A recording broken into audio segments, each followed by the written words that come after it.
Okay. Put this up.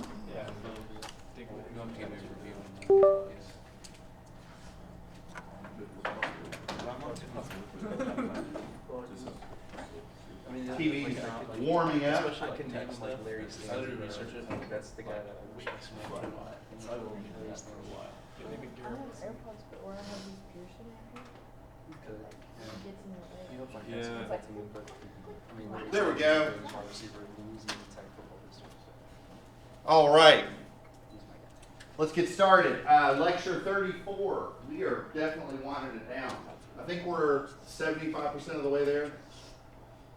If not, really close. Although given the fact that we have a couple of like down days, like our troubleshooting days, and then an exam review day during pre-finals week and all that, so we're definitely winding it down. I'm still working on grading the second exam. My goal is to get that to you on Monday, because that'll probably be a weekend task for me. And then other than that, you've just got your project due before Thanksgiving break and regular homework. So everybody good so far? How did the last homework go, the influence line? I'm hoping it was fast. Different, right? A little different. So, okay. Today what we're going to do is continue our discussion of influence lines, and we're going to extend it to look at internal response for influence lines. Okay? So, so with that, let's go ahead and jump right in. And I want to go back to what we had sort of derived, which, or not really derived, but we were using as a principle to construct an influence line. So let's just sort of take a step back. Remember, we know an influence line is a diagram that plots a response of interest when you take a single unit load and you move it across the entire structure, right? So here's the structure. Let's say here's the beam. So we take a unit load and we move it across the beam, and then as the load is moving, we record a response. And last time what we had done is focus that response, we were looking at reactions, okay? Now when we first started to learn about the influence line idea, we said, okay, let's just do it brute force. Let's put the load here, do the statics. Put the load here, do the statics. Put the load here, do the statics. And just keep doing that and plot it. But that is cumbersome and not elegant from a getting the influence line or getting the response everywhere. And that's where the Müller-Breslau principle came in. And the Müller-Breslau principle is the idea that if you take a structure and you're looking at that reaction, and you remove from the structure the ability to resist that reaction, and you then deform the structure, well, by golly gosh gee, there's your influence line. Okay? And we were able to use that, the basic definition behind an influence line, as well as the Müller-Breslau principle, to make some key observations about influence lines. And these influence lines were sort of our rules that we were adhering to when constructing influence lines for reactions. Okay? So we had 3 rules that we had developed, and let's just see if these made sense. So rule 1, we said the influence line equals 1 at the reaction of interest, and it equals 0 at all other reactions. Right? So we said, okay, if you have a structure that has 5 supports and you draw all 5 influence lines, and you did it in order, the first one's going to have 1, 0, 0, 0, 0. Then it's going to be 0, 1, 0, 0, 0. 0, 0, 1, 0, 0. If we were in a linear algebra class, we'd be talking about the identity matrix or something like that. Okay. With me so far? Okay, so that's rule 1. Rule 2.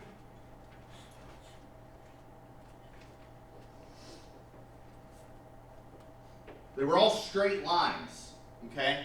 In other words, no curves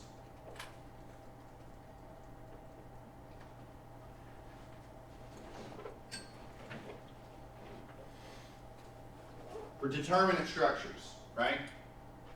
So if you have a structure that's statically determinate, the Müller-Breslau principle states that if you remove a response, the structure is unstable. So the structure doesn't bend or stretch or flex or anything like that. It's just rigid motion at that point. So the influence line is straight line segments. And then the third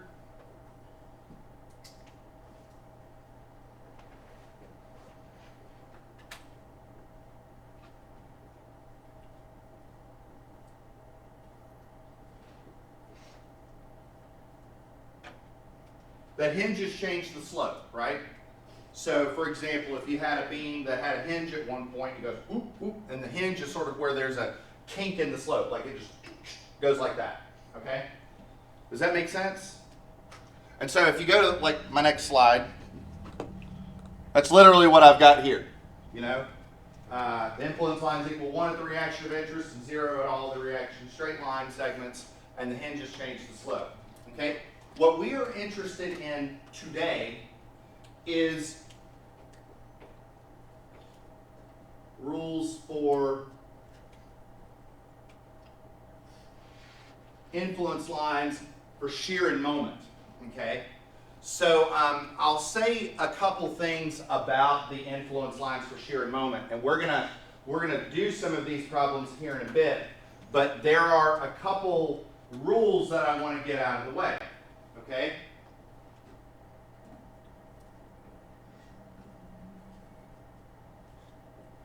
Okay? So, I'm going to do this in a little bit of a different order. Let's talk about rule number 2. Rule number 2 says the influence line is straight. Now, these are the rules for reactions. I think what I'm really trying to figure out is, here's the rules for the reactions. Are they the same rules over here? Okay? So I'm going to do rule number 2 first. So rule number 2 states that the influence line is straight for a determinate structure. Now that's for reaction. Is the same thing true for internal shear and moment? And my answer to that is yes. Okay?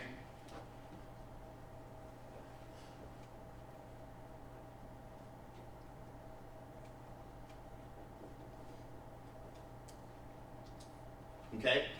The reason why is because if I take a determinate structure and I remove an ability to resist something, I'm making it unstable. It doesn't matter whether it's a reaction or a shear or a moment. It's the same thing. Okay?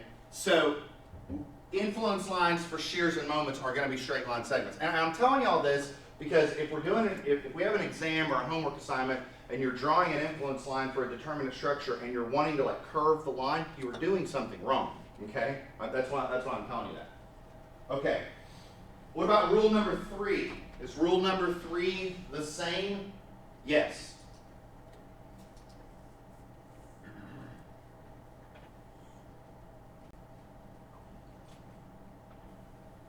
That's the same. Okay? Remember that when we did the Müller-Breslau principle, we take the structure and we move it through a displacement. And so remember one of the things that we were thinking for reactions is we said, how many solid pieces, how many solid links is this turning the structure into? And so, for example, we had a beam like this, and if we have like a hinge, a roller, and we put a hinge right there, that's like 2 links connected together by a hinge. Regardless of whether we're doing shears and moments or reaction, that phenomenon is still going to be the case. The only thing that might happen here that didn't happen here is that we might have a 2-link structure here, and we might have a 3-link structure here. But it's still the same idea, a series of straight line segments. Okay? But the kicker is that this is not the same rule.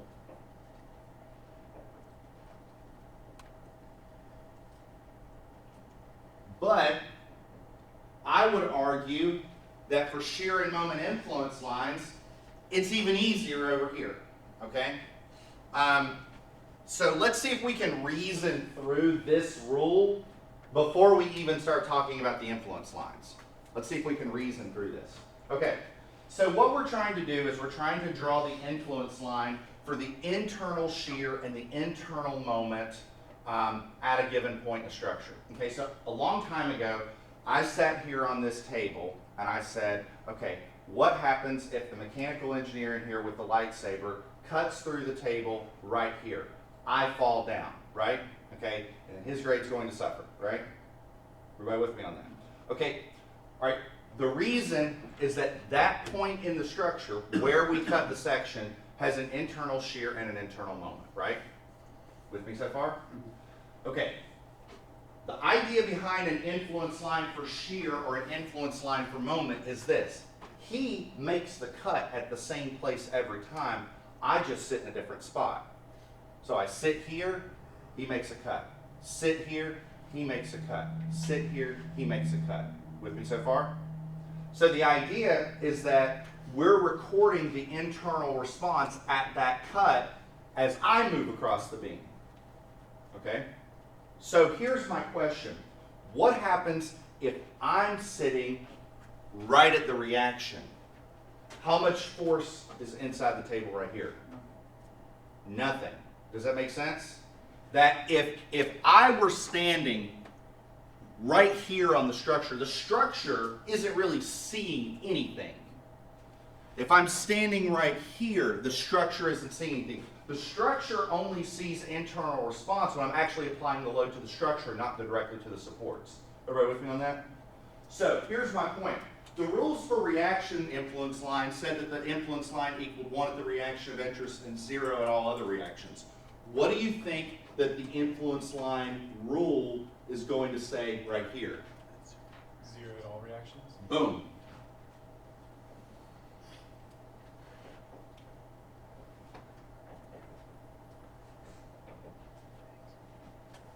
That's the rule. When we're drawing an influence line for shear and moment at a particular point, the influence line is 0 at the reactions every time. Okay? Does that make sense? Because the structure isn't seeing anything. I'm not saying that the equilibrium doesn't need to be maintained. I'm just saying when the load is directly over the reaction, the structure isn't seeing anything, and it's the reaction that's having to carry the load. Does that make sense? Okay, any questions about this? Okay, all right. So before we talk about the influence lines for shear and moment, and I'm gonna hover over to the next slide here in a bit, but let's think through the Müller-Breslau principle. And I'm going to do moment first, okay? Moment. So I'm going to draw an influence line for moment at a particular point, the point that he had the lightsaber, right here. What does the Müller-Breslau principle say? I remove from the structure the ability to resist moment at that point, and I move the structure through a displacement. Now, if we're talking about moment resistance at a point, what do you think that means? What do I do to the structure at that point? How would you remove from the structure the ability to resist moment at a point? At a hinge. At a hinge. So, if for example, we were looking at this beam, what we would do at a hinge, okay? And we would say, okay, if I wanted to draw the influence line, I would move the structure through a unit displacement. If it's got to be 0, 0, 0, and I now have 1, 2, 3 segments, that would be my influence line. Now, the thing about moments is that the unit displacement is not that is 1. That's not correct, okay? The unit displacement is in fact a unit slope, a unit rotation. So what we would do is we would say that this slope and this slope, the sum of those slopes has to equal 1. Okay? And don't worry, I've got this stuff here in a slide. I'm just wanting you to sort of like get the idea, right? Everybody kind of get the concept?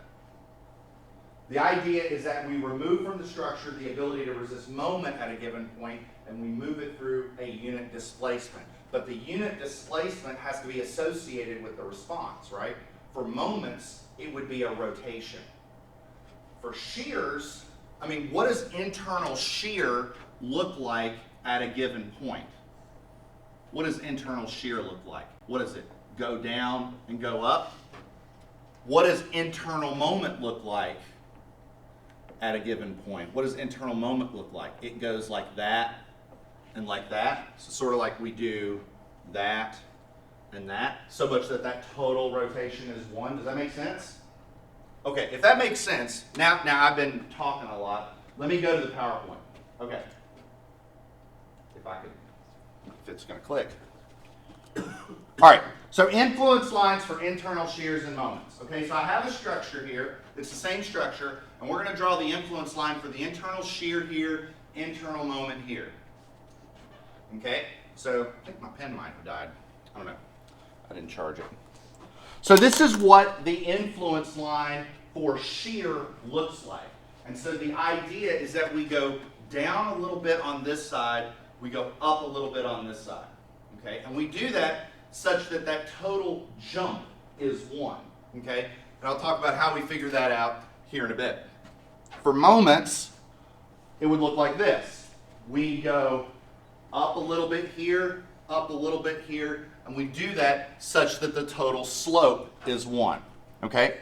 Now, the only drawback for influence lines for shears and moments is that we can only do it for a point at a time. So going back to the lightsaber example, I am telling you that I could fully define all the possible shears and moments for a moving load with an influence line right here at this point, okay? But that's not the whole structure. So how do I do it for the entire structure? The answer is you don't. You can't really do it continuously. Well, I guess you could, but it's not really very practical. Practically, what we would do is we would handle the problem discretely. And what most bridge engineers will do is draw influence lines at what we call every 10th point across the structure. So what that means is that if you have an influence line, or if you have a bridge, let's say the bridge is 50 foot long. What you would do is draw shear and moment influence lines 5 foot away, 10 foot away, 15 foot away, 20, 25, 30. Take the structure and break it up into 10th points, and then for each of those influence lines, figure out a worst case shear and a worst case moment and plot that as an envelope. And if we wanted responses in between, we would just linearly interpolate. And you start to notice, like if we were to treat this as a bridge engineering course, like what if we did it every 100th point? You wouldn't really get much more accuracy. The 10th point for the purposes of design is good enough, okay? Does that make sense? The only time, I'll add this. The only time I would ever say that you might want to do more is if you have like a really weird span arrangement, maybe if you go from a really large span to a really short span, you might want a few more influence lines right there near the support because the moments can change really quickly. But other than that, I don't, but I'll also follow that up with, we don't really like doing that stuff in the real world anyways. We're trying to avoid that. So yeah. Okay, so let's talk about our sign conventions. Let's go back to sign conventions for shears and moments. Remember that these are internal positive shears, right? When we cut a section, we go down on the left, up on the right. And when we look at moments, we go this rotation on the left, counterclockwise on the left, clockwise on the right. But if we look at this from a displacement perspective, we would move, the left side would tend to move downward, right side would tend to move upward. Over here, both moments rotate like this. They would both tend to rotate the section upward. Does that make everybody okay with that? So let's look at shear. Okay, so let's look at shear. Let me explain how shear works. So now I'm actually going to take the shear influence line and apply some numbers to it. Okay, so I've got the shears, and let's look at some terminology here. So I'm going to call this L1 and L2. So the total length of the bridge is L1 plus L2. Okay. So what I'm going to do is I'm going to remove from the structure the ability to resist shear. So I'm going to call that a shear release. And so basically the idea behind a shear release is it removes from the structure the ability to resist shear, but nothing else. So the idea behind this release is that you could still bend it, you could still yank on it or put tension or compression, but it just can't resist shear. And what that means from a deflection standpoint is that if you want to move it through a unit shear displacement, the left side has to go down, the left side has to tend down, right side has to tend up, and that total displacement has to equal 1, right? So what we would try and figure out is what is H1 and what is H2? And specifically, the only thing that we know right now, at least at this point, is that H1 plus H2, that the sum of those heights has to equal 1, a total unit displacement. So far, so good? Does anybody notice something though about these lines? Is it something popping out from a visual perspective? What do you notice about this line and this line? They're parallel. And if they're parallel, they have the same slope. The same slope. And the reason for the same slope is because this is a shear release. We're not releasing moment, we're just releasing shear, okay? So what we would do is we would basically say, okay, the slope of this line, rise over run, has got to equal rise over run. But then we also know that the sum of these must equal 1, so we can figure out the height pretty easily. It's pretty much just a slope ratio, okay? So this is the only part that's really like unique to the shear influence line, and then past this, it's just linear interpolation and slope ratios. And don't worry, everything that we do here, we're going to have some examples of here in a bit, okay? So far, so good? So this is how shear influence lines work. And I would argue shear influence lines are a little bit more confusing than moment influence lines. For a moment influence line, what we're going to do is we're going to insert a hinge. So we're going to put a hinge here. Then we're going to take the structure and move it through a rotation such that this slope, and when I say rotation, I mean slope and rotation. I said I'm using those terms interchangeably. What I'm basically saying is that this slope plus this slope must equal 1. So how do I calculate this slope? Rise over run. How do I calculate this slope? Rise over run. So if I look, I've got rise over run plus rise over 1, that's got to equal 1, because when we're drawing the influence line, what we're trying to figure out is how high this is. Boom, plug and check. Okay, does that make sense? All right, so this slide, I put my nice little, so this is one of those Instagram-worthy slides because everything's all just like in one place. So what are my rules? Okay, we did this before we even looked at this. So what are the rules? The influence lines will always equal 0 at the reactions, always, okay? They're always linear. That's what we had here, straight line segments. Internal hinges change the direction. So see, we got to the end before we even started with the math, okay? Does that make sense? Okay. Does anybody have any questions?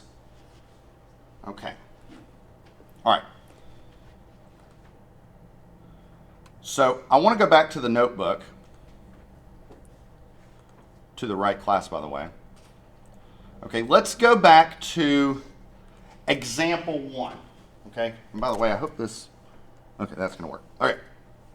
Okay, so this is the problem that we did in class last time, and we had constructed the influence lines for the 2 vertical reactions. And I'm assuming that that part was pretty smooth. Everybody too cool for school on that one, right? So now what we're going to do is we are going to construct the influence line. So if you scroll down, we're going to do this again, okay?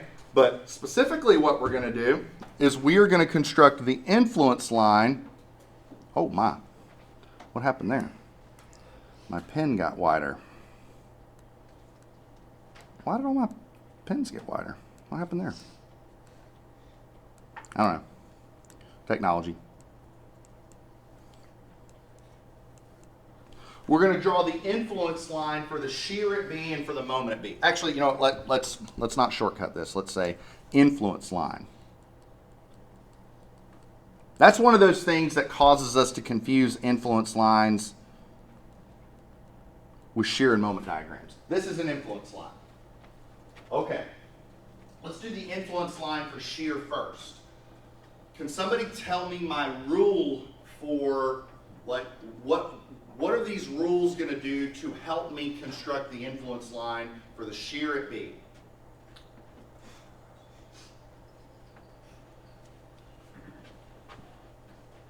Before I do anything. The reactions are 0. I better have a 0 here I better have a 0 here. Fair statement? Okay. Let's go back to the internal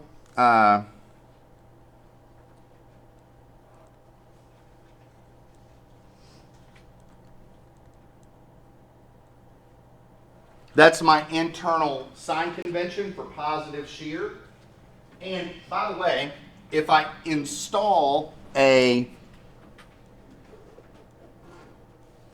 shear release right there, that's going to break this piece up. So when it's all said and done, how many solid segments of this beam am I going to have? 2. Okay? So, and I know for a shear influence line, they've got to be at the same slope, right? Okay? So,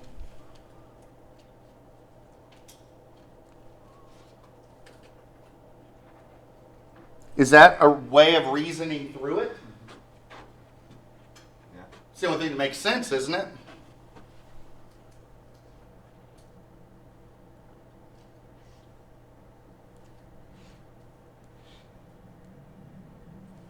So that's 0 right there at the end. Although that doesn't really matter. We can just leave that off. Okay. Okay. So let's do some calcs over here. See if we can figure some stuff out. Okay. I think what I'm interested in right now is to figure out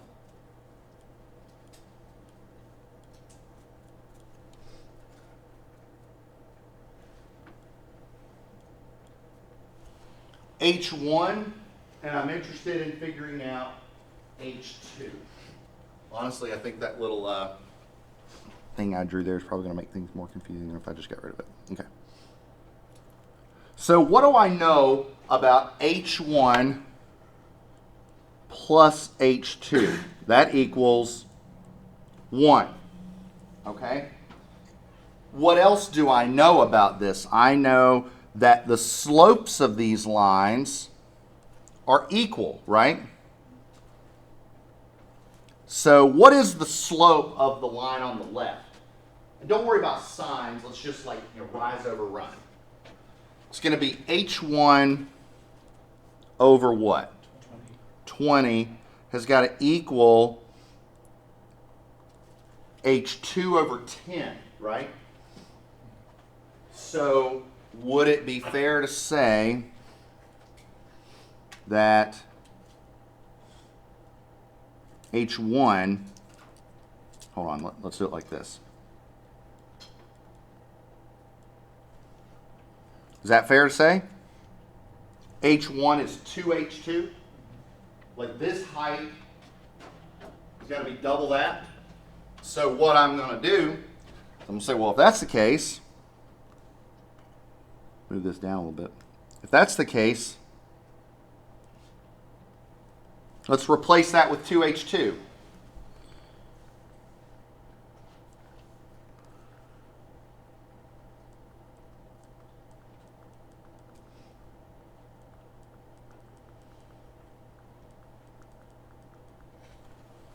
So doesn't H2 equal a third?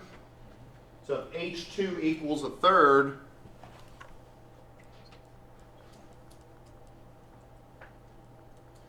that equals 2/3, right? So for sign consistency, we're going to say that this is 2/3, negative 2/3, and 1/3. So far, so good? Okay, and by the way, so I'm going to maybe try and keep with my consistent little color scheme here. So last time what I did is any point that I sort of just linearly interpolated, I made red. So if this is 1/3, what's that? What is that? How would I figure this out? It's negative 1/3. It's just linear interpolation or slope ratios. So 1/3 in 10 is just 1/3 in 10. That's negative 1/3.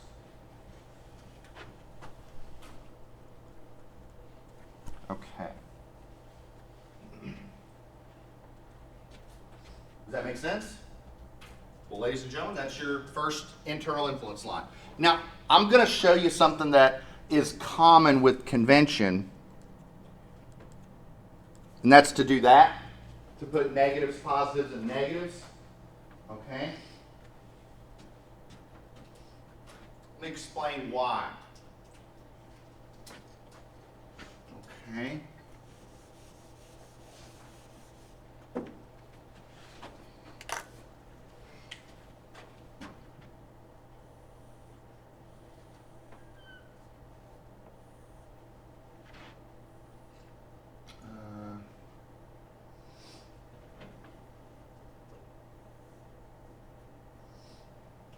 If I were to draw that symbol, y'all know that's the water elevation. Okay, all right. Okay, so this is Interstate 64.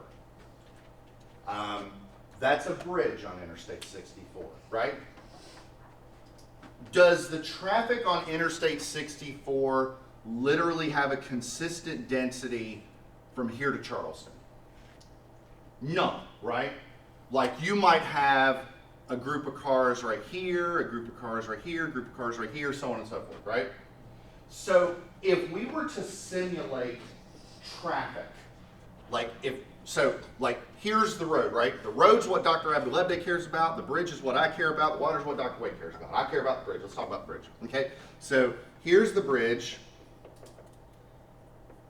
and let's talk about traffic, okay? Traffic as a distributed load, right? That distributed load, I could sort of treat like paint, and I could put that wherever I want. Like I could have a little bit of traffic right here. I could have a little bit of traffic right here. I could have traffic everywhere. I could have traffic nowhere. I could have traffic, right here, right? There's nothing that says the traffic has to be one constant, continuous load, right? Is everybody with me on that?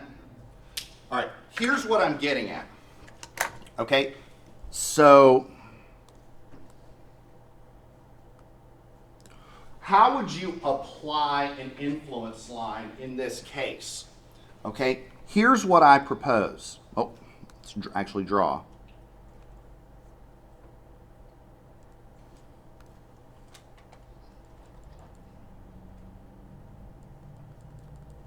So the point of interest was what? Right there, like this is the point of interest. Where do I place this distributed load to generate the worst case positive shear at this point? Where would I put it? I propose to put it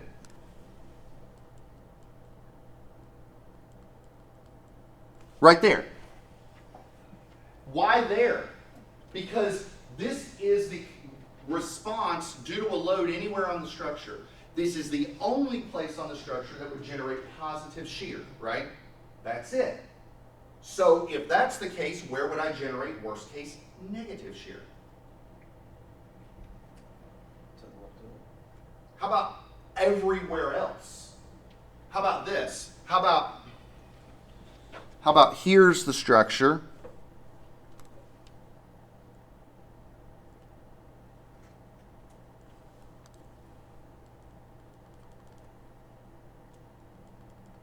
How about this?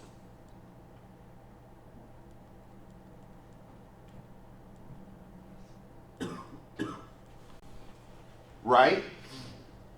Already have a negative. What's that? It's already have a negative shear.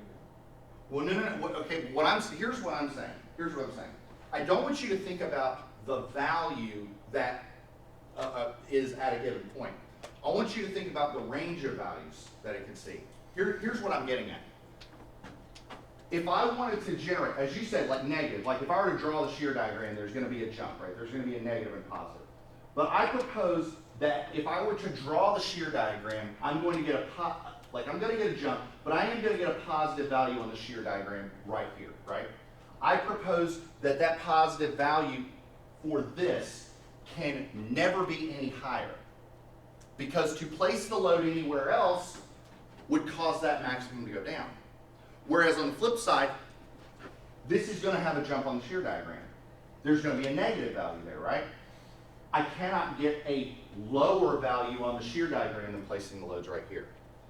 So what I'm saying is, if I did an analysis, got the positive shear here, did an analysis, got the negative shear here, that would be the absolute range of shears that that point could see for design. Do you see what I mean? There's nowhere, there's nothing else, right? Does that make sense? Everybody okay with that? So if that's the case, let's investigate that a little bit with moments. Hold on, let's box this up.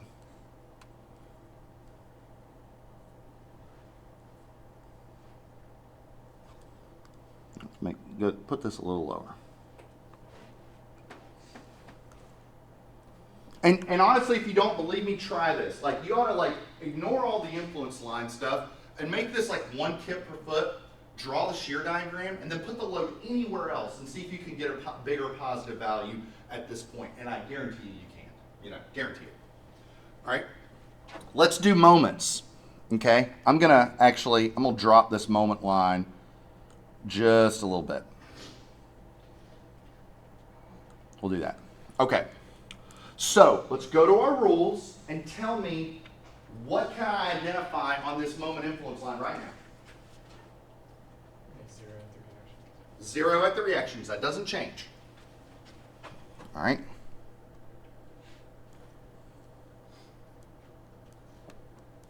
Okay. And again, our sign convention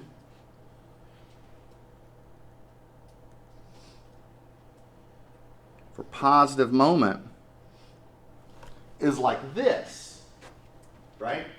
So what I need to do is I need to rotate that point up.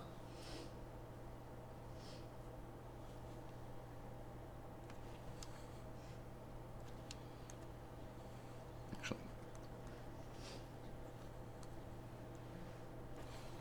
And that is going to be my influence line for the moment at B, because what I'm doing is I'm putting a hinge there, turning it into 2 solid line segments, right? And then rotating it up. Now, how do I figure out how high this is? What's my governing expression? Well, I propose it's easier for moment than it is for shear. For moment, basically all we're going to say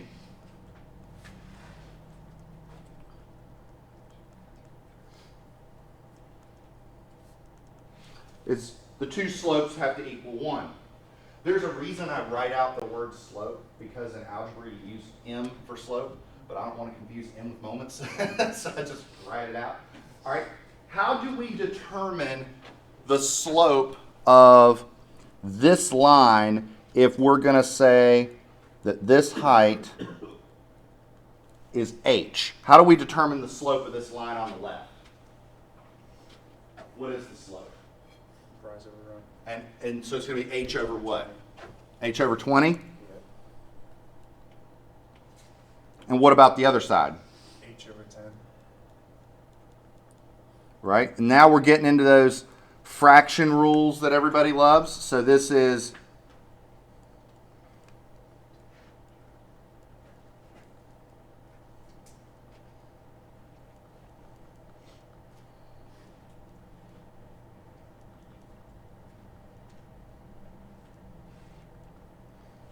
right?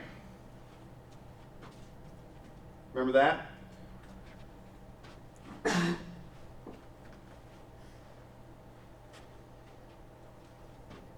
So that makes this, I don't know, 6.67. I'll just leave it in decimal format. So if that's 6.67, by the way, what's this? Negative 6.6. Negative 6.67.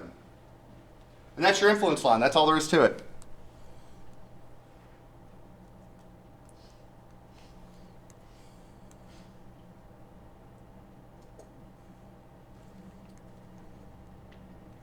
Okay. By the way,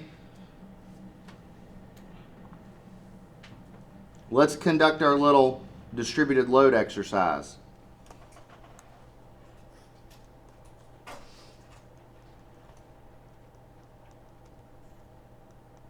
Remember, our point of interest is right there.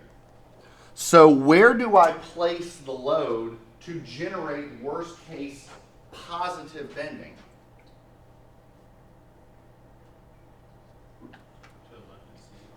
To the left of the reaction. Yeah, so this is where it goes. Remember, what does positive bending do? Positive bending makes the beam smile, right? So if I want to generate worst case positive bending, put the load anywhere that's going to make the beam smile. Conversely, if I want to generate negative bending, put the load anywhere that's going to make the beam frowny face. Right? See what I mean? I propose that if you draw the moment diagram for those two scenarios,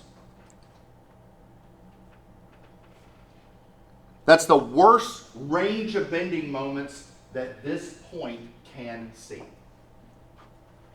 Does that make sense? And don't worry, we're going to do applications of that on like Monday and Wednesday. Well, actually probably be Wednesday. Does this make sense? Does this problem make sense? Okay, all right. So you'll find like applications of influence lines, there's a lot of like checkerboard pattern type stuff. Okay, so this was our problem last time where we had constructed the influence lines for the reaction. This was example 2. So you can probably see where this is going. We're going to do it here. Okay, now what we're going to do is draw the influence lines for the sections. So the influence line for the shear right here, the moment right there. Okay? Looks scarier, doesn't it? This problem looks scarier. It's really not. It's not. Respect the rules, okay? Let's do the shear first. Tell me what to do with our rules.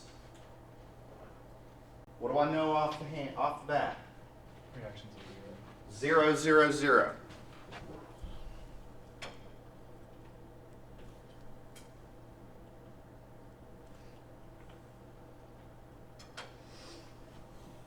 Okay. Is everybody cool with that and why there's 0? Everybody understand that? Okay.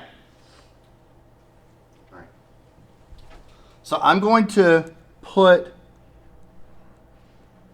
a shear release right there. Okay. How many solid segments is that going to turn the beam into? How many links am I going to have?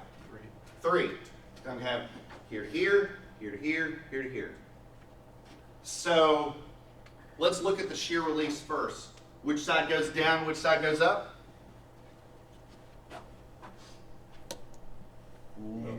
Left goes down, right goes up. But they've got to be the same slope, right? So would it make sense that the left side goes down more than the right side goes up? Because they got to be the same slope, right? So this is going to go like that. This is maybe going to go like that. All right.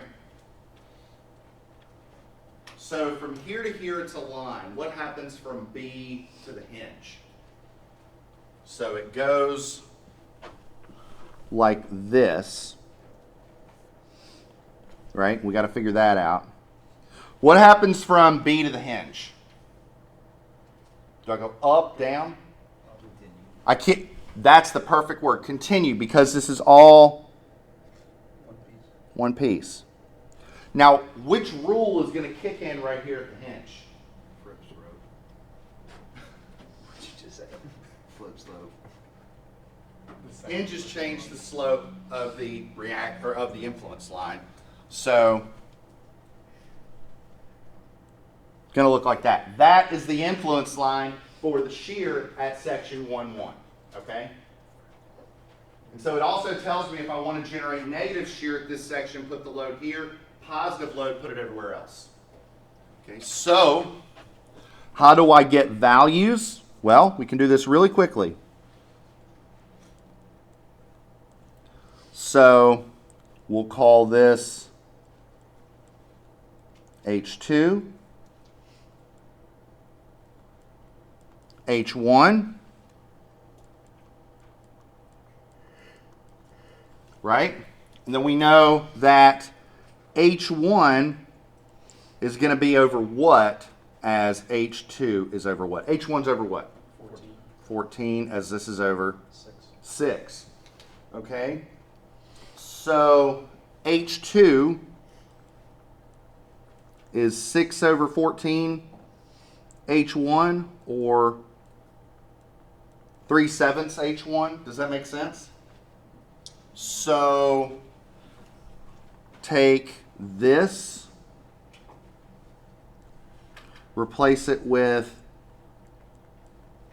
3/7 H1, right? So H1 plus 3/7 H1 equals 1.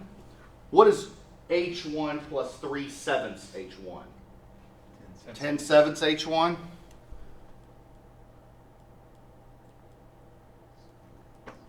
So therefore, H1 is 7/10, and H2 3/10. I know we're getting close to time.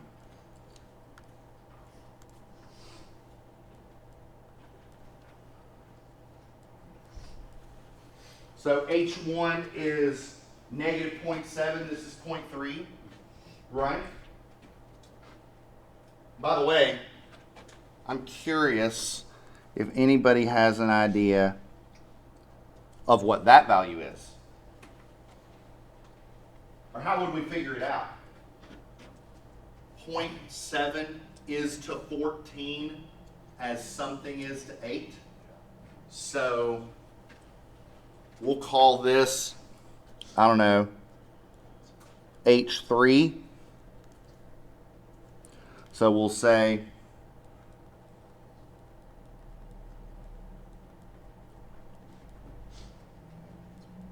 all right, let's do it the other way.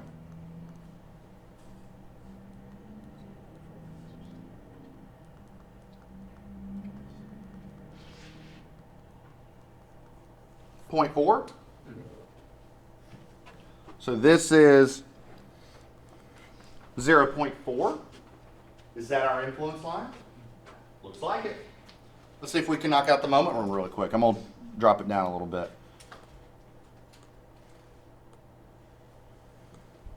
Similarly, 0, 0, 0. Okay? And what am I going to do? Rotate up, put it at the hinge there. Put the hinge there at section 1, 1. And then, as Mr. Stroh pointed out, continue there through that support. Change direction at the hinge. So we'll figure this point out after we figure out what that height is.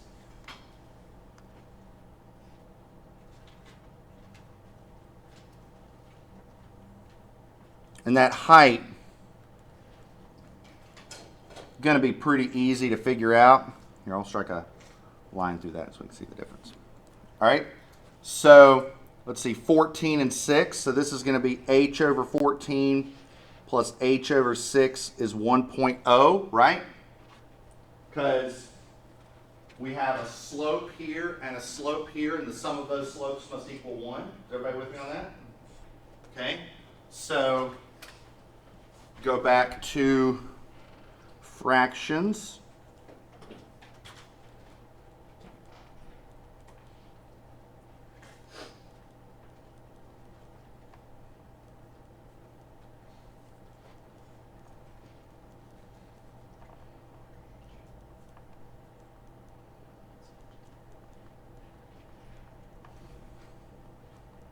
So h is 14 times 6 over 20. And what is that? 14 over 20 is 0.7 times 6 is 4.2. So that makes this 4.2, right? And then for this point right here, 4.2 is to 14, as we'll call this H3.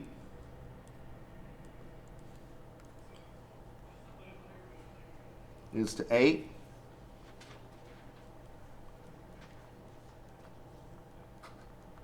And I think that comes out to 2.4.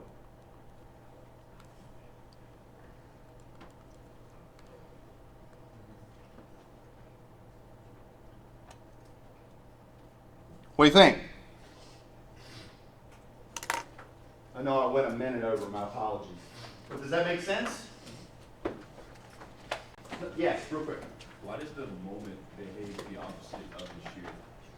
We mean opposite. Like we would have positive shear, like a positive area underneath the shear, and we have negative moment.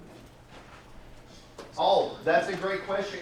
And so the best answer to that is to actually just place a load here and construct the shear diagrams.